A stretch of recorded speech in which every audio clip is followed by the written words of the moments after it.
ഉച്ചയ്ക്ക് മുമ്പ് ആള് വരുമെന്ന് തോന്നുന്നില്ല. വരട്ടെ, വെയിറ്റ് ചെയ്യാം. വൈകുന്നേരം ആവും ചിലപ്പോ. സാരമില്ല, കണ്ടിട്ടേ പോകുന്നുള്ളൂ. ഫോൺ നമ്പർ തന്നാ ജിത്തോട്ടം വരുമ്പോ വിളിക്കാൻ പറയാം. നേരിട്ട് കാണേണ്ട കാര്യമാണ്. എങ്കി പോയിട്ട് വൈകിട്ട് വന്നോളൂ. ഞാൻ ഇവിടെ വെയിറ്റ് ചെയ്തോളാന്ന് പറഞ്ഞില്ലേ?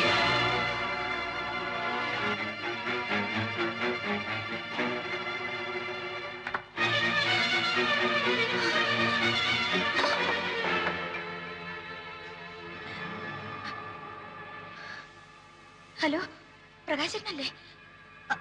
ഞാൻ ശോഭ. ജിത്തുവിന്റെ എവിടെ പോകുന്നെന്ന് വല്ലതോ? വന്ന് പെട്ടെന്ന് ഇങ്ങോട്ടൊന്ന് വരാൻ പറയൂ.